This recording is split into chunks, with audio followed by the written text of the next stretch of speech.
2024 chegou, gente! E aí, Tagarela Lovers? Primeiro programa do ano, hein? Mais um ano aqui com a gente. Estreamos no ano passado e queremos continuar aqui com vocês. Já um ano, hein? Já um ano de podcast Tagarelando. E quanta gente boa passou por essa mesa, né? Pois é, e quanta gente boa bateu a gente é suspeito, mas papo com a gente, é. E como sempre, né? A gente reforçou muito isso no ano passado, mas como sempre, se você tá chegando hoje aqui no canal, seja sempre muito bem-vindo. Obrigado por estar aqui com a gente. Mas você precisa fazer algumas coisinhas, né?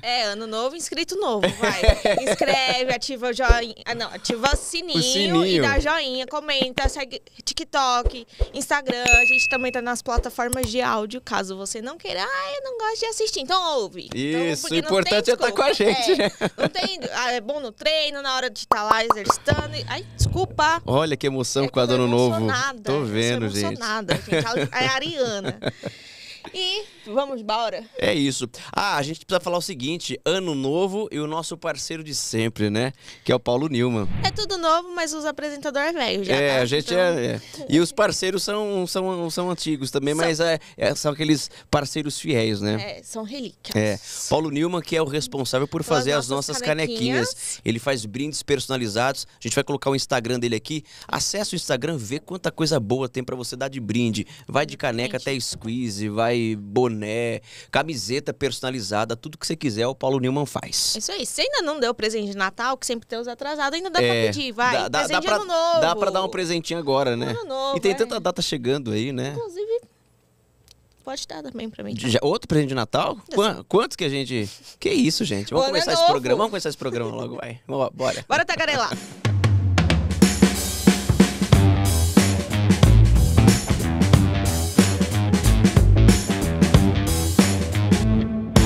Olha, o nosso primeiro convidado do ano novo é um dos principais delegados da Polícia Civil de São Paulo. Gente, são 38 anos de carreira. Você imagina o que é isso? Não.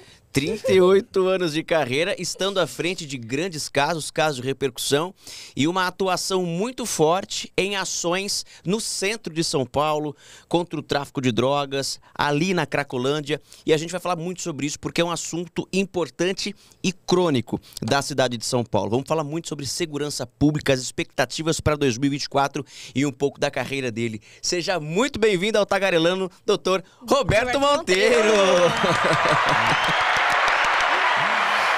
Legal demais tê-lo aqui, doutor. Obrigado, viu? Eu que agradeço, Lucas, Paloma, é uma alegria e quero aqui também comentar a todos que estão acompanhando o Tagarelando, o primeiro programa do ano, um feliz 2024 a todos e todas também, muita esperança e que a segurança pública seja melhor este ano, né? Porque nós tivemos episódios lamentáveis em 2023 e muita gente está assustada com essa questão da segurança. Eu espero aqui poder esclarecer, poder também falar um pouco do trabalho da polícia e que a solução ela vem de todos nós, não é só da polícia, da justiça, do Ministério Público, é um arco, uma aliança profunda entre as autoridades públicas e também a sociedade. Doutor, o que está acontecendo com o centro de São Paulo? Como pode a maior cidade do país ter um centro tão abandonado e hoje as pessoas elas andam com medo? Hoje não dá mais para você caminhar pelo centro segurando o celular, porque não é garantia de que você vai voltar para casa. O que está acontecendo, doutor? Exato, Lucas. É uma pergunta que tem várias respostas, porque ela é faseada, né? Primeiro o celular, né? Hoje, estou vendo aqui o da Paloma em cima da mesa. O celular hoje é objeto de desejo dos criminosos. Não só pelo valor do aparelho, mas sim também pelo aquilo que ele pode oferecer aos marginais de dados pessoais, bancários. Então, o celular aberto, por exemplo, isto ou tirando uma foto, filmando, ou num aplicativo de rotas desbloqueado, ou em qualquer situação que ele esteja desbloqueado, ele vale mais ainda na mão do receptador e o bandido recebe mais por ele. Porque daí vem uma equipe de criminosos atrás daquele receptador justamente para garimpar dados importantes dentro do aparelho celular. O primeiro dado é justamente o mais relevante, que é o dado bancário, as informações bancárias. Depois tem as informações pessoais que podem gerar a prática de estelionatos, Lucas, Paloma, e também depois a engenharia social que vem dos contatos que a pessoa armazena. Então, é uma porta aberta para a prática de crimes. Aí vem a segunda fase da pergunta, que é o centro de São Paulo. O centro de São Paulo eu exerci o cargo, e você me acompanhou bastante como jornalista, como repórter, por 4 anos consecutivos, e nós tivemos ali um trabalho muito forte na repressão ao tráfico de drogas, principalmente na Cracolândia, e outras também ações da Polícia Civil de São Paulo, que a gente vai falando aqui durante este Tagarelando, mas nós temos também uma origem histórica para o problema. O centro foi abandonado, Paloma, depois de muitos anos de aqui na capital paulista, de ser o centro de tudo, né? Além de ser o centro da cidade, era o centro dos acontecimentos. Os mais antigos que estão nos acompanhando vão lembrar do Mapping, vão lembrar da Mesbla, vão lembrar ali daquela Vila Ipiranga cheia de cinemas. Era o centro... também bati no microfone. Acontece, doutor. Era o centro ali onde tudo acontecia. Com a mudança para a Avenida Paulista, o espigão da Paulista, dos bancos, das corretoras, do centro comercial mesmo, né, mais forte, centro econômico. E depois, com a mudança para outros pontos de São Paulo, o centro foi sendo abandonado e tomado inicialmente pela prostituição, isso há 30 anos atrás, pela indústria do cine pornô, também ali em volta da antiga rodoviária de São Paulo, que era justamente em frente à estação de trem, ali, a estação da Júlio Prestes. E isso foi degradando o centro de São Paulo, imóveis abandonados, às vezes também ocupados, enfim, uma degradação que foi caminhando, e junto com ela veio a criminalidade. Então é um local onde nós temos o trânsito, vamos dizer assim, de mais de 1 milhão de pessoas por dia. É o maior hub de transporte da América do Sul. Então 1 milhão de pessoas passam, fora aquelas 300, 400 mil que moram no centro. Então é um prato cheio para a ação de criminosos. Eu trabalhei ali na São João ali com a República, e é um caos, e isso eu trabalhei em 2015, 2016 e já era. E lá a gente via muito a gangue da bike. Eu já tive celular furtado por gangue da bike. Só que não foi no centro, nesse caso foi ali na Barra Funda mesmo, na Rua do Bosque, era a rua de trás da minha casa. E os caras são tão rápidos que você nem consegue ver. Não vê de onde eles surgem, né? Você só vê um vento, de repente, opa, cadê meu celular? Doutor, tem como barrar esses moleques, né? Eu vou usar o termo mais... Porque são criminosos. Claro. Sendo que eles têm a agilidade, a rapidez e a maior cara de pau. Porque não usam máscara, não usam disfarce. É tudo ali na luz do dia. Eu ainda saí no auge da emoção gritando: pega ladrão, pega ladrão. Não adiantou de nada, porque ninguém ia fazer nada. E o cara entrou lá pro meio de uma comunidade. Tem como parar essa gangue da bike, que hoje em dia eu acho que é o maior terror de São Paulo? Tem como, sim. Na minha gestão na Seccional Centro, eu falo da Seccional Centro que foi a mais próxima, né? Mas eu tenho 38 anos, como o Lucas disse, de carreira. Prendi muita gente na minha carreira, fiz muitas operações. Eu sou um delegado de linha de frente, apesar de ser classe especial 23 anos, que é semelhante a coronel da Polícia Militar. Eu vou com a minha equipe, gosto da linha de frente. O Lucas me acompanha em várias operações. Classe especial quer dizer que o senhor nem precisaria estar na linha de frente. Nem precisaria, né? Na verdade, é mais comanda, né? Mais a distância. Mas eu gosto desse contato, né? com a ação policial e com a população também. Até por conta disso, eu tenho um apelido de delegado do povo, porque eu gosto de conversar, dou meu celular para as pessoas, falo: olha, precisar, me chamem, qualquer dúvida, qualquer necessidade da polícia. Mas, enfim, então nós aprendemos na minha gestão 11 mil celulares na região central.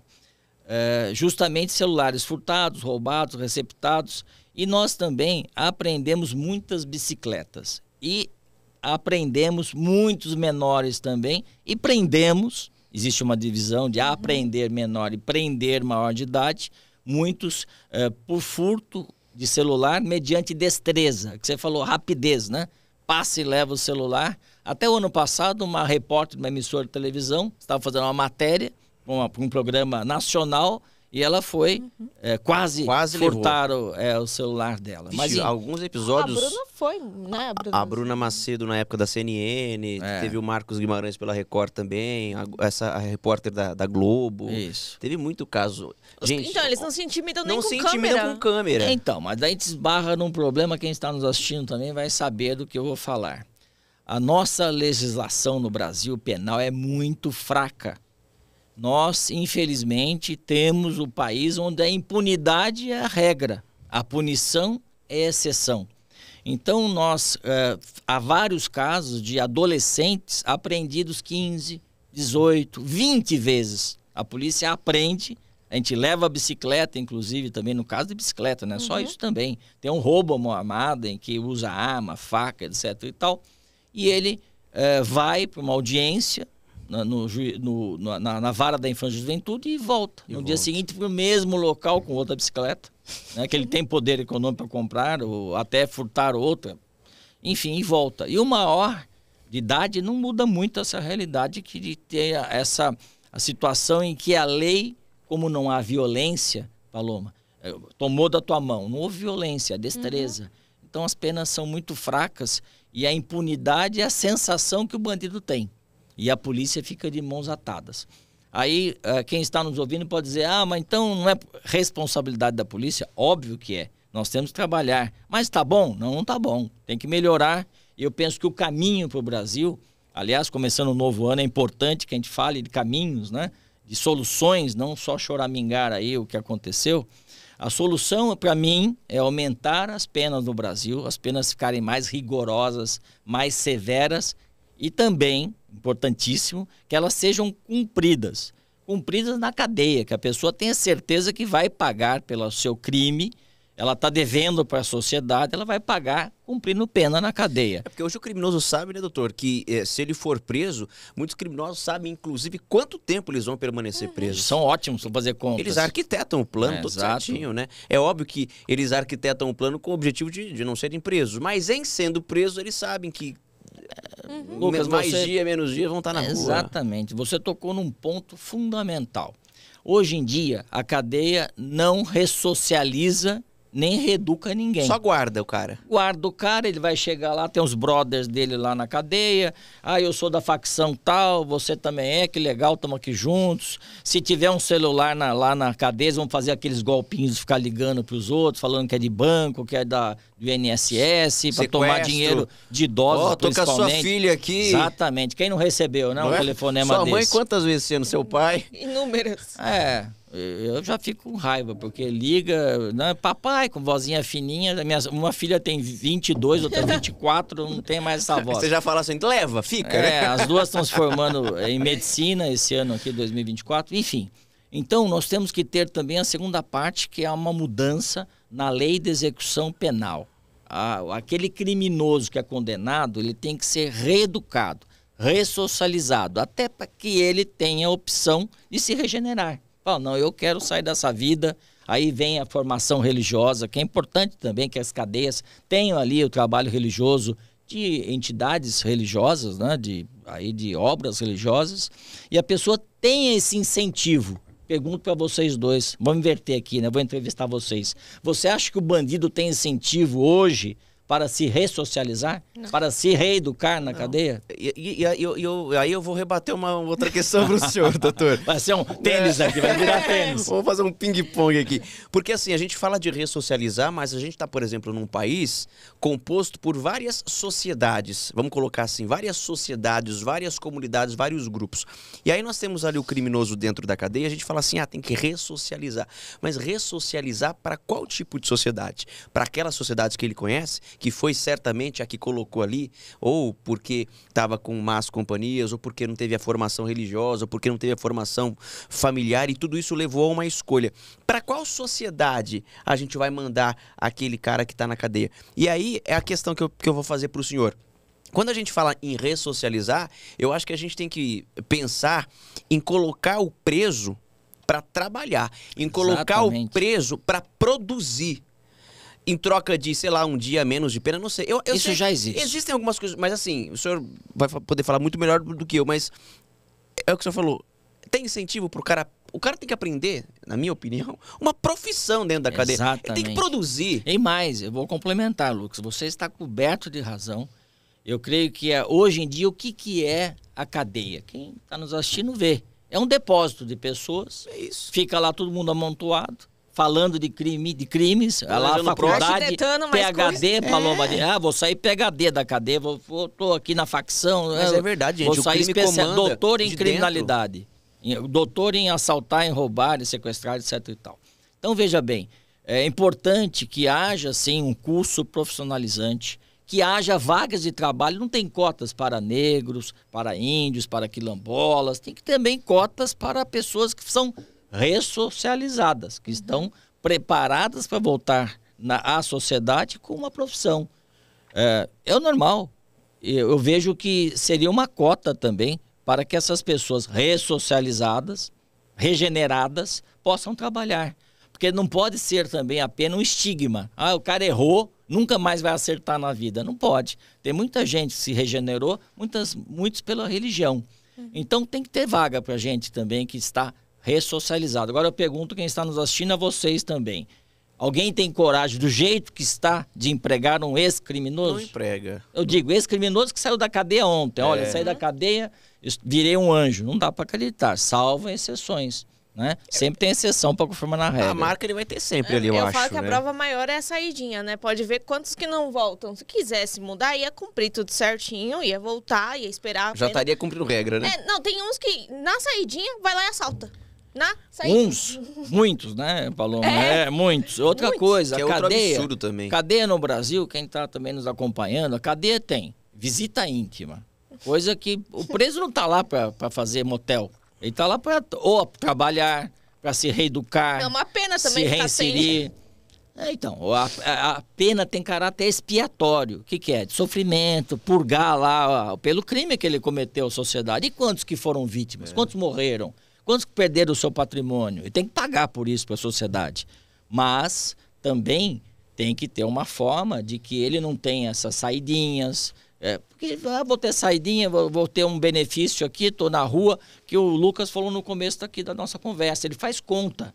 Hoje em dia até celular tem calculadora. Faz a conta, deixa eu ver, 4, 5 anos de cadeia, 6, vou ficar 1 ano e meio, 1 ano e 8 meses, pego tal coisa. E ele tem representante aqui fora, né? Claro. É ramificado isso. E mais, se nada, eu falo assim, e às vezes quem está assistindo até fica espantado, né? Se nada for feito, o Brasil, do jeito que está caminhando, vai se tornar um narco-estado em 10 anos. Sabe o que é narco-estado? Tem o México como exemplo, com todo respeito ao México, mas é um narco-estado. Lá tem um governo constituído, mas os traficantes que mandam, as facções criminosas que mandam. Nós não podemos ter isso no país. Então, nós precisamos ter leis mais severas, lei da execução penal revisada, para que o preso, ninguém está aqui falando em colocar o preso em masmorra da Idade Média, não. Tem que ser ressocializado, não pode bater na mesa, nem faz barulho. Tem que ser ressocializado, tem que ser regenerado, senão não adianta aprender. Eu tenho a impressão que hoje se fala muita gente entra nessa defesa. Os presos, eles estão todos amontoados nas celas, eles estão sofrendo, primeiro que cadeia não é parque de diversões. O cara não tá ali pra viver de férias. Não tô dizendo que tem que... o cara tem que viver em condições precárias, subhumanas, comida estragada. Não, gente, não tô dizendo isso. Eu tô falando que tem ali o limite, né?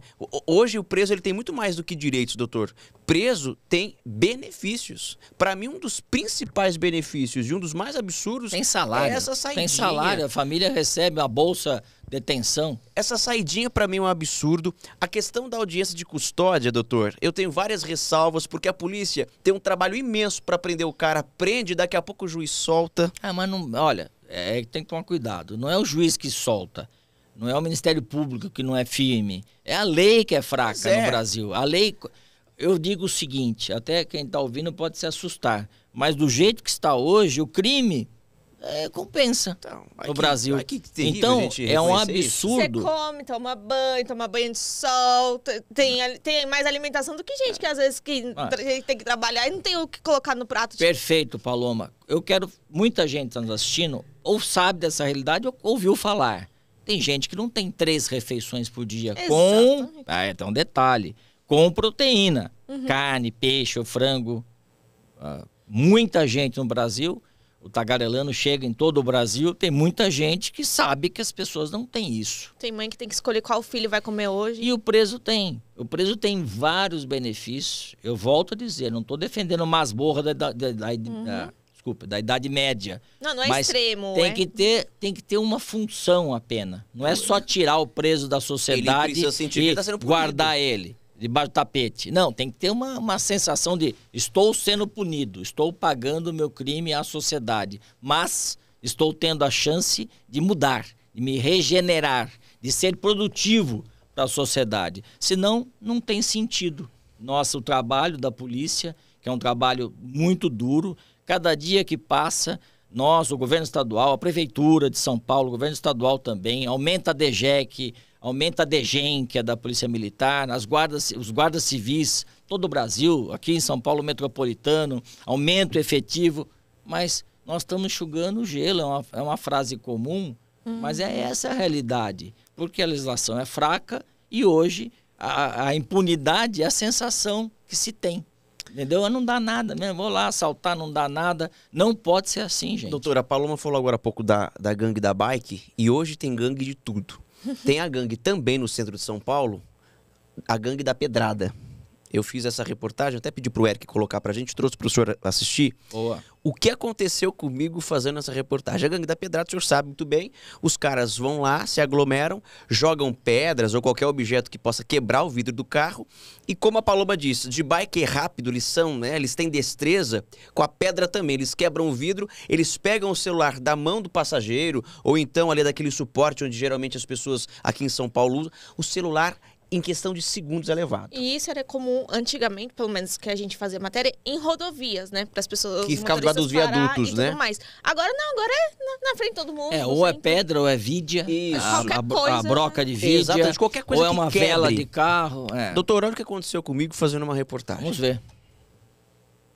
Esse é o repórter que não pode pisar no centro de São Paulo. Ele pisou no centro, o pessoal quer roubar ele. Ele pisou no centro, ele flagra assalto. Você lembra que a semana passada nós mostramos o Luquinha estava no carro com a câmera ligada e ele flagrou um assalto? Dessa vez tentaram roubá-lo. Olha só. Lembra dessa imagem semana passada? Foi a primeira reportagem essa, doutor. O Lucas Carvalho voltou pro centro. Olha no canto da tela. Passada, lá na frente, lado esquerdo, ó. Na frente da caminhonete, lado esquerdo, ó. Pum, flagrou. Esse nem usou pedra, né? O vidro estava aberto. Recebeu outras denúncias e outras imagens. Coloca as imagens novas aí. E o Lucas foi sem medo, sai andando. De assalto no centro de São Paulo agora há pouco. Como se nada tivesse acontecido. Tudo pra você. Agora olha essa segunda reportagem, doutor. Aqui, ó. Carro da reportagem, carro da Record. Olha que safado. A gente acabou de ser atacado aqui. Mas não quebrou o vidro, né? Não quebrou o vidro. E o pessoal dentro. E o que me chamou a atenção, a polícia na esquina, doutor. Ali, ó. O que a gente vê aqui em São Paulo. A polícia tá aqui na esquina. Isso é centro de São Paulo, a polícia na esquina e o cara quebrando o vidro com gente dentro. O policial em pé ali, ó. Tem um policial em pé, então, do lado. Tá fora do carro até. Peraí, repete a imagem, por favor. Começa quente o programa, hein?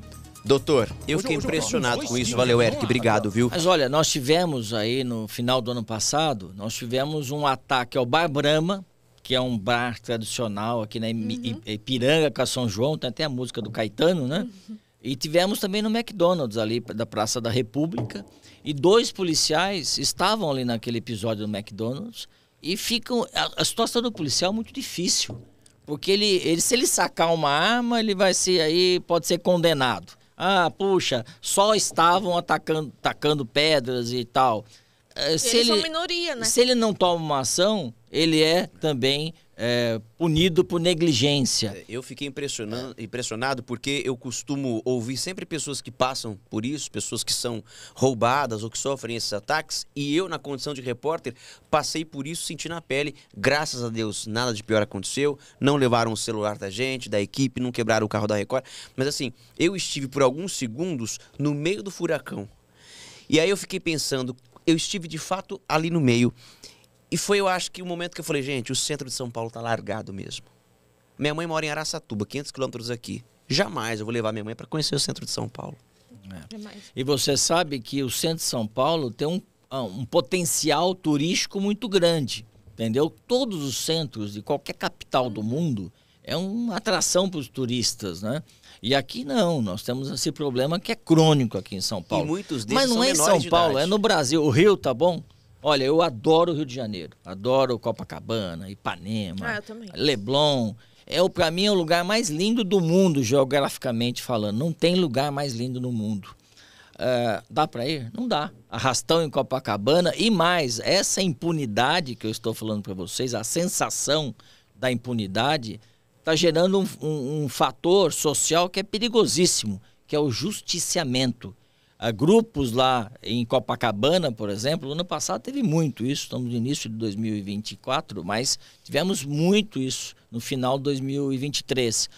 Grupos de moradores, geralmente lutadores de lutas marciais, né, de artes marciais, saem em grupo para pegar criminosos, bater, espancar, e daqui a pouco mata também, porque as pessoas estão já no limite, cansadas. não aguentam mais. Então isso é um fenômeno social perigosíssimo, porque assim como pega um bandido, pode pegar um inocente confundido com um bandido.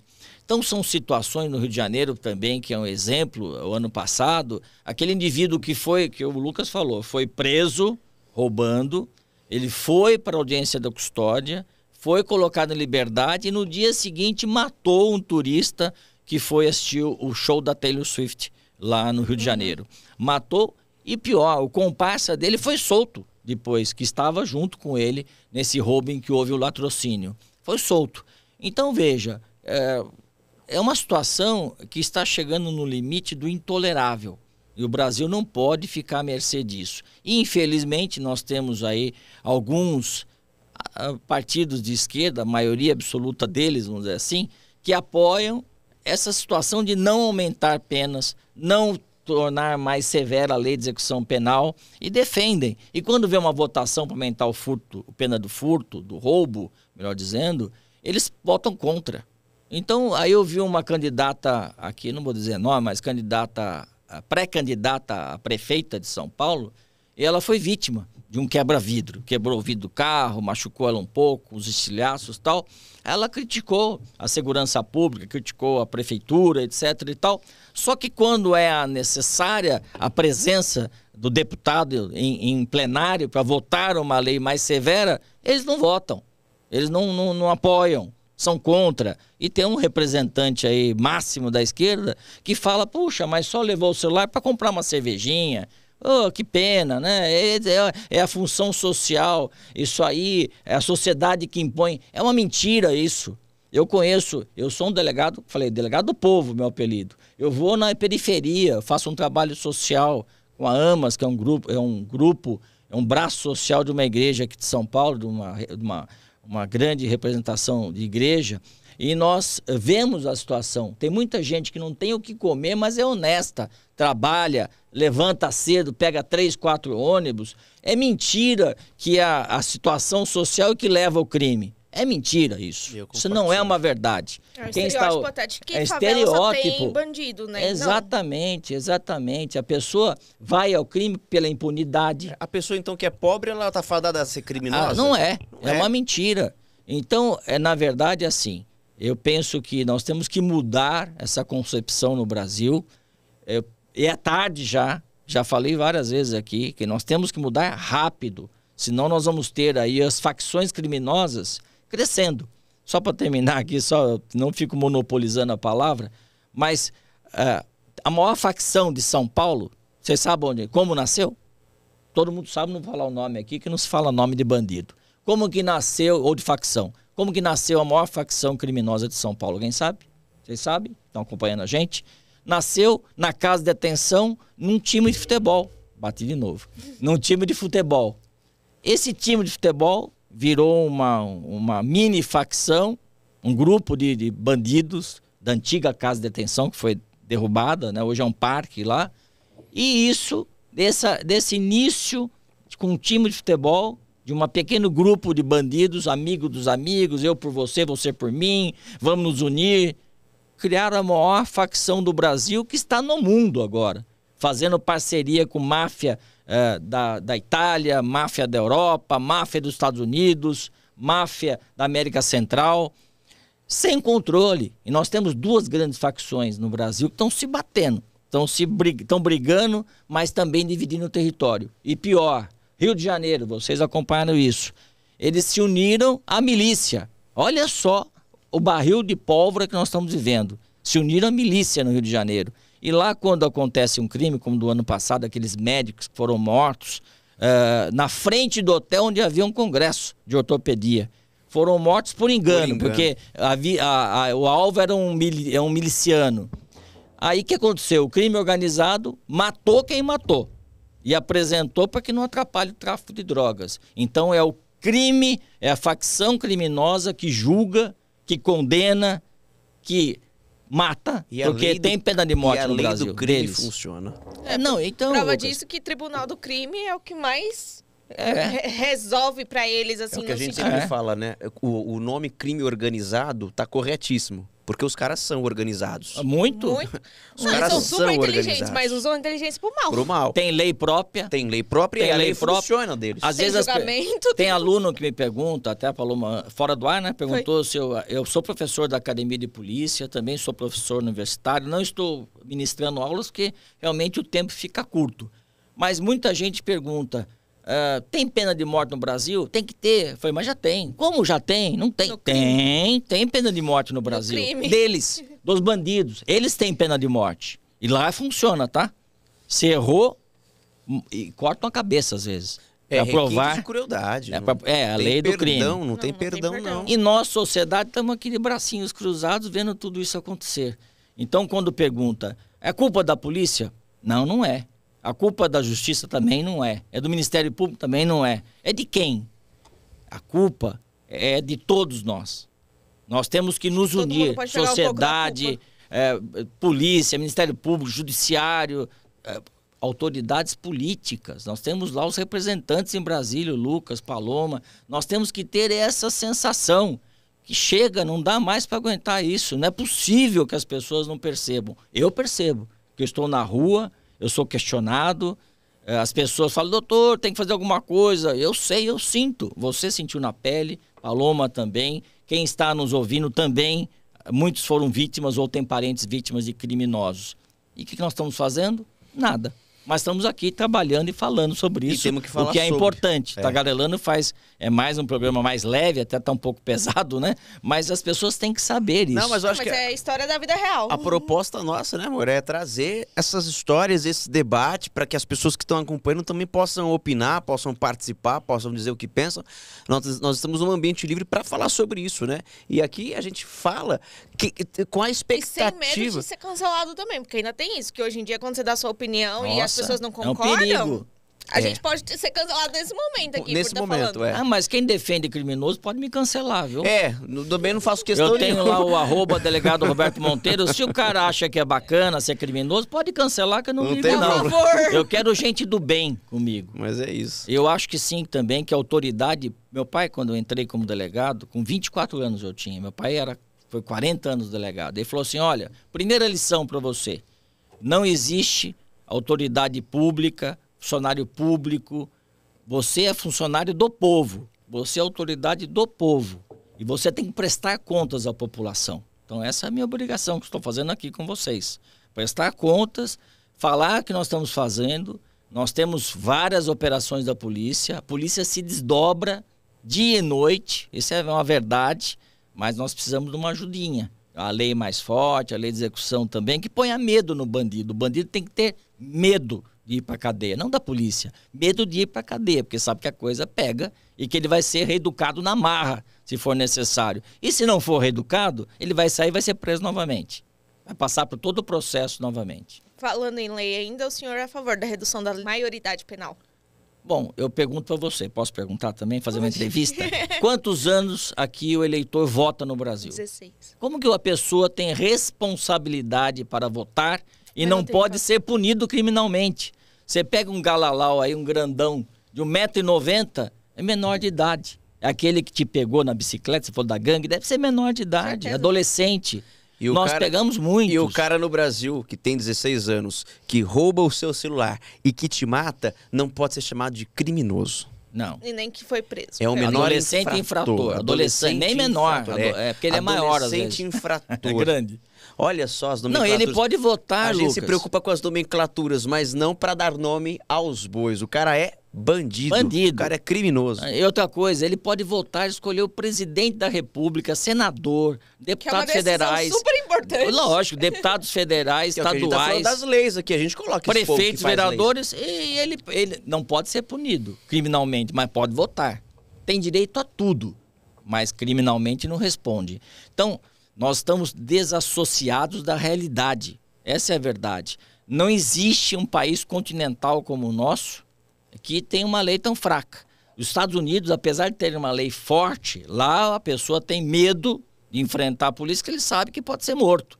O policial saca a arma e mata mesmo, em legítima defesa ou defendendo a sociedade. Só que eles também, aí com uma ondinha de esquerda, a esquerda é bem light nos Estados Unidos, mas tem. Então, é o Partido Democrata. Então, eles pegam, hoje, em alguns estados americanos, que a lei penal nos Estados Unidos é uma lei estadual, não é federal como no Brasil. Alguns estados, até $900, você pode furtar. Você pode levar, desde que você consiga carregar com você. A Califórnia é um exemplo. E tem um caso do ano passado em que pessoas invadiram uma loja de roupas, chama Lululemon, uma loja de roupas esportivas, que são roupas sofisticadas e tal, e as duas funcionárias da loja tentaram impedir o crime. Quem foi demitido? Elas foram demitidas, porque a empresa não quis entrar nessa questão social. Onde está o social? Aquele que trabalha, aquele que tem uma lojinha ou tem uma lojona, não tem o direito de ganhar o dinheiro, de vender honestamente seus produtos, pagando seus tributos. Então, o cara que entra para assaltar, para levar, para furtar, ele pode até $900. Por quê? É função social? Isso não é função social.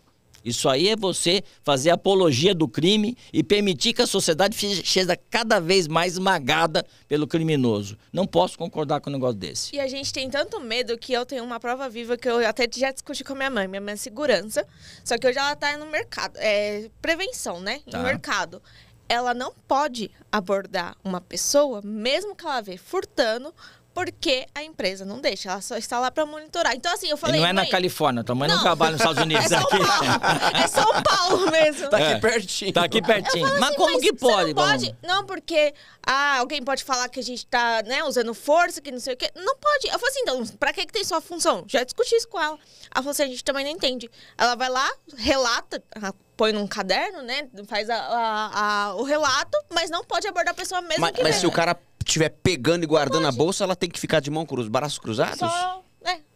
É tipo isso. Mas tu não precisa da segurança ali. Não. Mas veja, é o medo de ser julgado sabe- por sociedade, porque já teve em vários casos, Carrefour, mercado grandes, assim, que foram fazer alguma coisa, foram vistoriar, gravaram e caíram no cancelamento das pessoas. Então é isso, hoje em dia a gente vive com medo do que vão pensar e a gente não faz a nossa função. É o que eu penso. Porque os donos de empresas, nesse caso que é um mercado privado, né, o dono que decide, ele prefere ficar bem para o público do que impedir o que tem que realmente ser impedido. Essa questão da impunidade nós estamos falando. Você fomenta a impunidade. Isso é pior para toda a sociedade. Se ele é dono do mercadão e quer dar de graça a mercadoria dele, ok, bati de novo. O problema é dele.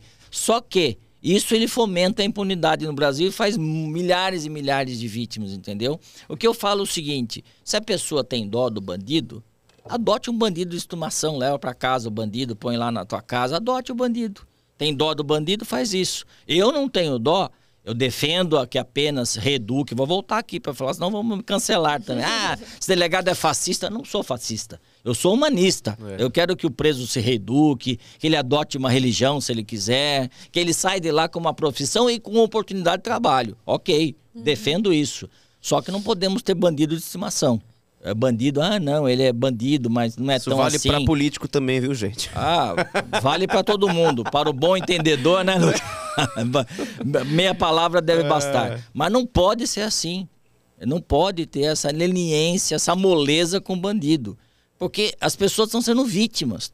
Todos os dias, você que está me assistindo, você sabe o que eu estou falando. As pessoas estão ansiosas. Aí tem aquele fenômeno social que é péssimo, que é o justiciamento. E vai acontecer. Começou no Rio, ano passado, E vão acontecer outros episódios, entendeu? Linchamento, as pessoas querem fazer com a própria mão, porque elas se sentem desamparadas. É isso que você falou. Tipo, já que a polícia, eles acham, né? Já que a polícia não vai fazer, a justiça não vai fazer, a gente vai lá e faz. E evidentemente que é um caminho super perigoso, como o doutor falou. Com certeza. Isso não é justificável, mas a gente compreende que o que motiva é essa sensação de impunidade, é essa sensação de que ninguém está olhando por nós. Então, quando esse grupo de justiceiros se une para fazer esse absurdo, porque, na verdade, ele acaba se tornando um criminoso fazendo isso também, pagar o crime com o crime, mas o que está motivando ele? O que está motivando ele é um sentimento que é aí sim, o sentimento a gente compreende, que é aquele sentimento de impunidade, de que ninguém está olhando por nós, de que ninguém está fazendo e eu preciso resolver, eu preciso dar o meu jeito, né? Então, porque as pessoas também são consumidas por raiva, ódio na hora. Aquela história de... Eu fiz reportagens recentemente, o senhorzinho comprou um carro lá em 48 vezes, estava pagando mais de R$1.000 por mês ali, suadas prestações, ele deixou o carro para ir trabalhar estacionado, não tinha seguro, porque, gente, hoje em dia nem todo mundo tem condições de ter seguro. Ou você tem o carro ou tão seguro. O cara pagou a parcela do carro ou paga para ter o seguro. Então, o carro estava sem seguro. Foi trabalhar, voltou, o carro não estava mais lá. Entrevistei ele, doutor, ele chorando, porque tinha pago 11 prestações apenas, ele dividiu em 48, ele tinha quitado 11, ele vai continuar pagando o carro sem o carro estar na garagem. Olha, nós fizemos aqui na Seccional Centro, aqui no centro de São Paulo, nós estamos até no estúdio aqui, nós fizemos a operação Furpartes, que apreendeu 1.100 toneladas, vou repetir, 1.100 toneladas de motopeças no quadrilátero das motos ali do centro de São Paulo, e nós fechamos 59 lojas com o apoio da Fazenda Estadual para cancelar ou suspender também o CNPJ da empresa para não vender pela internet, né? A questão é que essas peças são furtadas, roubadas, receptadas e também sem origem, elas são compradas por quem? Por aquele que tem moto. Ele está fomentando o crime, a receptação, o furto, o roubo, e ele pode ser a próxima vítima. O receptador é tão criminoso quanto o que furta. Não, e aquele que compra também. Aquele que compra objeto também responde. E outra coisa, ele está fomentando o furto e o roubo de moto. As pessoas estão matando, ladrões que matam, vocês viram aí, acompanham, lá na Record, você como repórter, arma na mão, e muitas vezes matam o motociclista para tomar a motocicleta dele. Onde vão essas peças? Para aí a venda em peças, né? em lojas fazem receptação. Então o mercado é um ciclo vicioso. A operação Furpartes, 1.100 toneladas apreendidas que estão em depósito, serão leiloadas para destruir. Não é leiloada como peça inteira, não, destruir. Outro exemplo, a operação que nós fizemos no Brás Paris, a operação que chama ADES, que chamou na época ADES, que nós combatemos uma organização criminosa que faturava milhões vendendo espaço público, ali no Brás, na feirinha da madrugada, na rua. Vendia o gato, a segurança, que é milícia, e o espaço público, R$50 mil, 1 metro quadrado, para você colocar a tua barraquinha e vender ali. Então isso fortalece o crime organizado, a facção criminosa, é péssimo. Então aí vem algumas leis que a gente vê desse atual governo. Vamos fazer uma lei para proibir a arquitetura hostil. O que é? Para você não deixar a pessoa construir nada que impeça um morador de rua de dormir na porta da sua casa. Ok?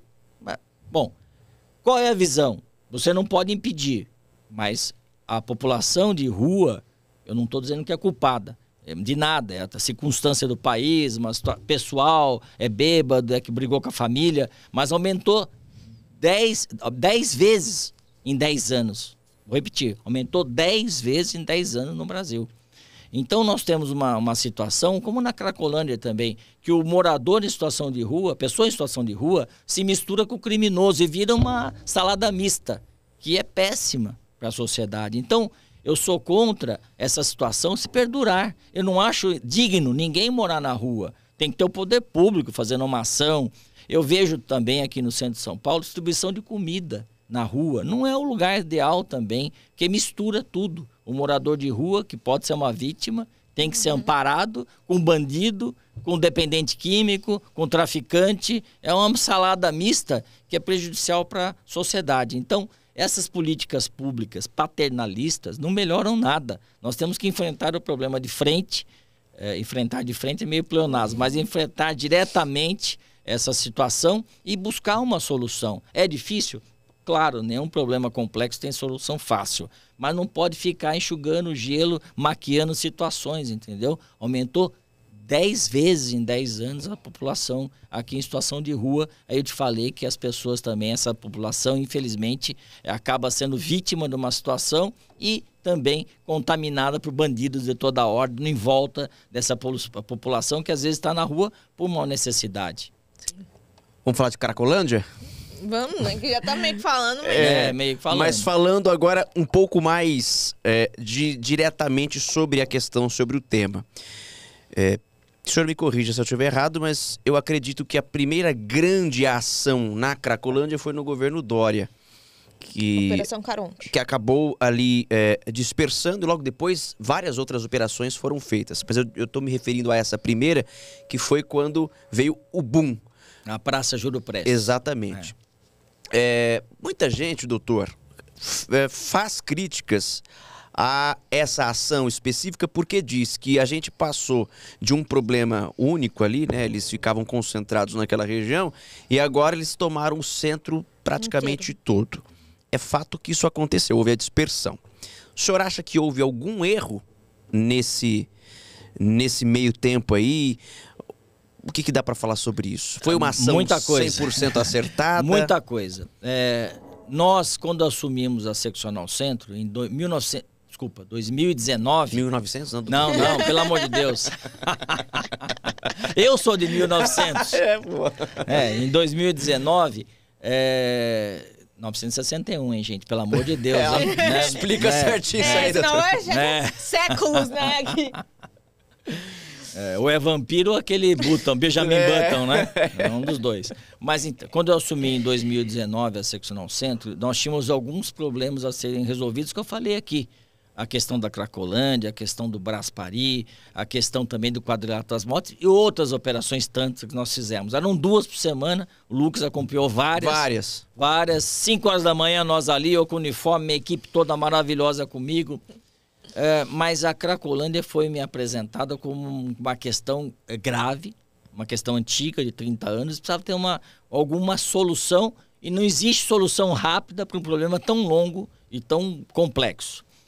Mas eu fiz a lição de casa na época com a minha equipe. Nós estudamos muito, exemplos internacionais, as melhores práticas, o que deu certo, o que deu errado.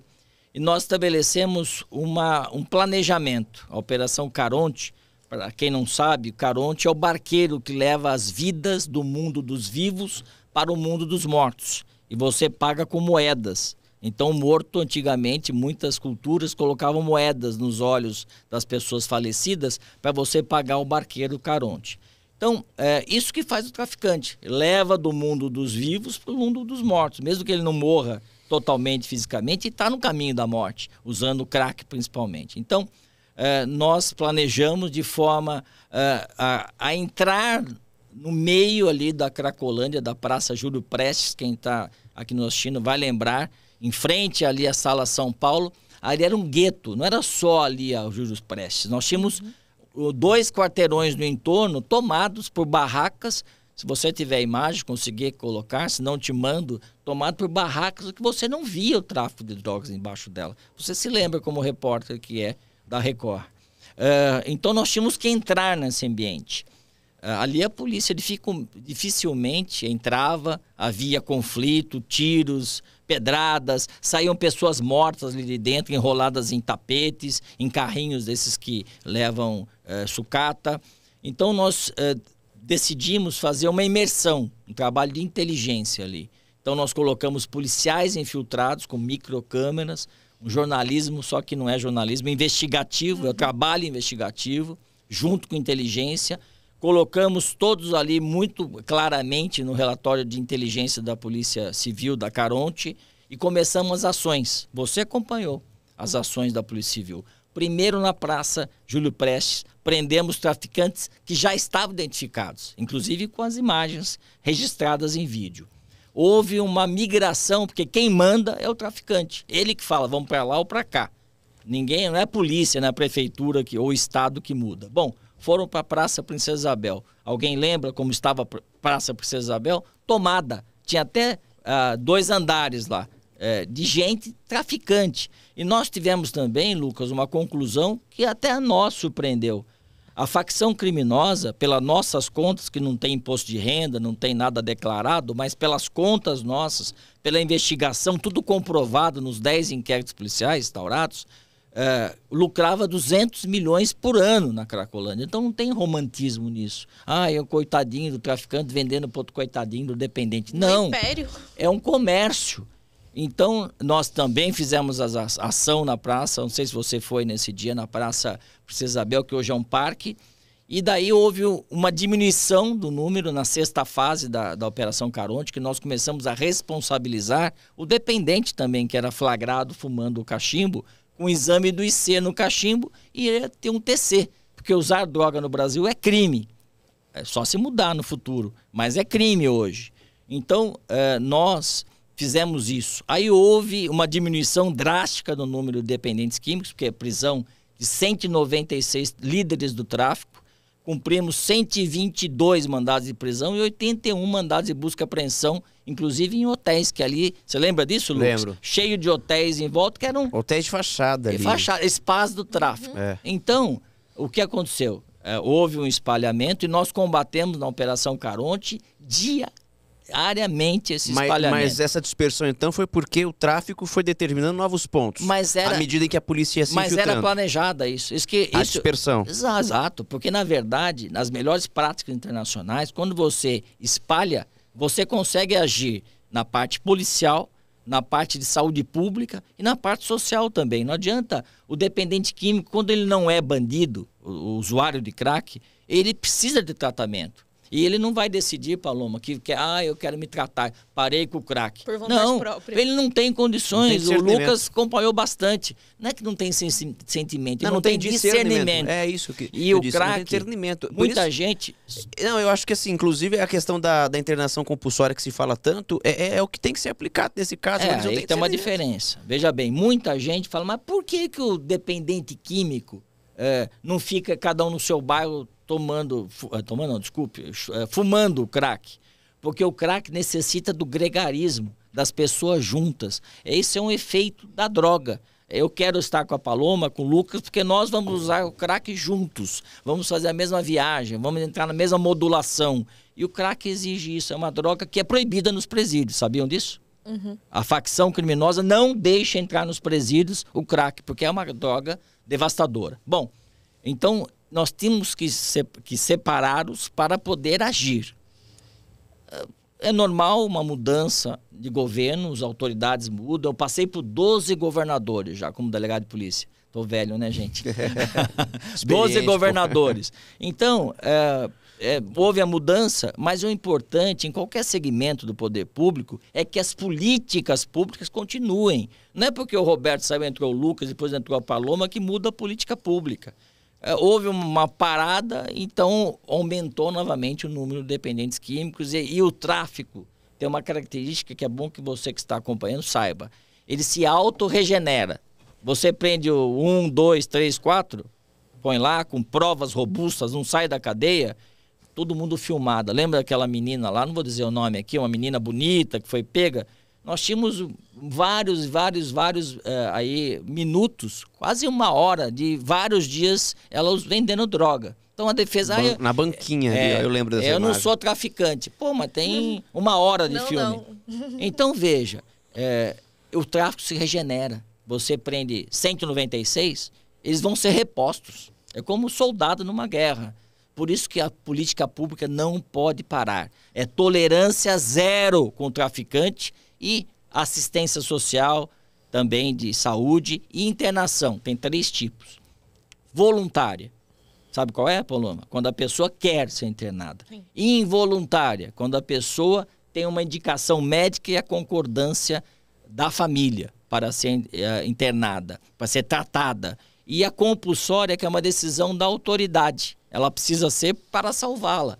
Quando um juiz determina uma internação compulsória, não é para judiar do dependente, é para salvá-lo. É isso que é errado. A narrativa de muita gente da esquerda que fala, não, ele é uma vítima. É uma vítima, precisa ser salva. Ela vai ser vítima no meio usando crack? Ela vai morrer. Isso é salvar a pessoa, Lucas? Não é.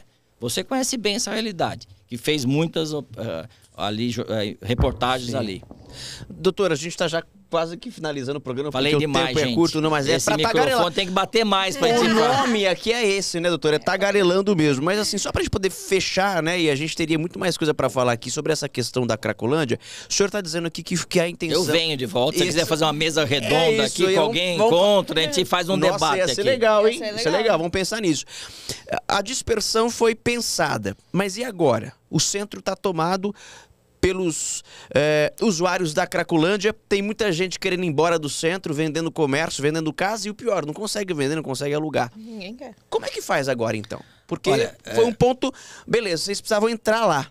Mas e agora? Olha, o atual governo, não vou falar nome de governantes, até porque eu não falei de nenhum deles, né? Até por uma questão que não estamos falando de política aqui.